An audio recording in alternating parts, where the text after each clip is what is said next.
Hi, I'm Joy. I'm part of Middle Church Gospel Choir. You may have seen me jumping up and down with the rest of my funny bunch. I am an artist, and often as an artist, I work alone at my desk, at my computer.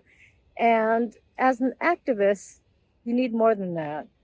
I realized after hearing the African proverb, if you want to go fast, go alone. But if you want to go far, go together. And I was looking for a place and a group to go together with.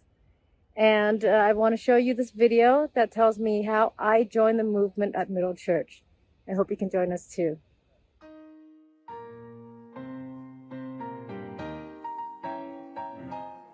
Easter 2019 was the first time I walked into Middle. I suspect I wasn't the only one who's not gone to church in ages and had practically sworn off any building with a pitched roof and cross on top. You see, I grew up going to a Christian school in a small white suburb of Los Angeles. Being one of only 2 Asian girls in school, the other my cousin Winnie, meant we stood out like sore thumbs. When my grandma picked up tiny 7-year-old me from school, a group of junior high boys chased us yelling, "Ching Chong, go back to China!" and pelted us with spiky gum tree seeds. I don't know what hurt worse, the words, the scratches, or that they were attacking my grandma.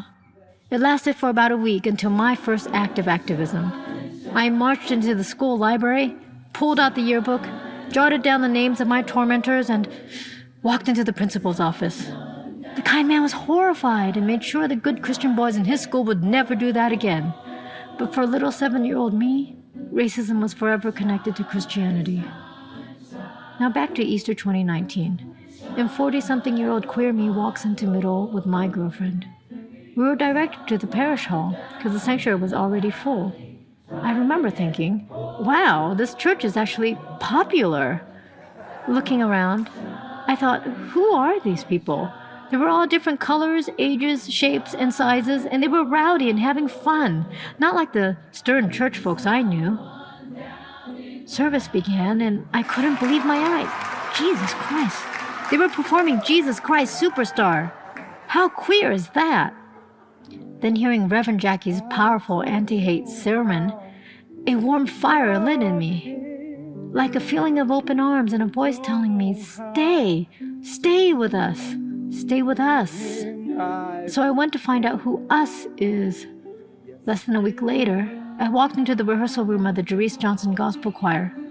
I was immediately swept up by John Del Cueto's passionate and inspired choir direction, Dion's brilliant command of music, and especially the camaraderie of the seemingly mismatched choir members, and somehow we all jived together in the end, like the music. With this Middle family, we more than sang. We protested, we fed the homeless, we laughed and cried. When the pandemic raged through New York City, we called and Zoomed each other, ensuring no one would feel alone. And we held each other tight that December morning as we stood and watched our church burn, and we sang some more. That morning, I sobbed with pain at the loss, but there also grew within an undeniable feeling that Middle Church was not destroyed. For the church is the people standing beside me that morning of the fire. The church is the people who sing with me every week. The church is the feeling of joy when I'm surrounded by my Middle family. So 3 years after that first day I walked into Middle Church, 2 years after the beginning of the pandemic, on Easter 2022, I finally got to perform Easter with my gospel choir at East End Temple. And it was joyous.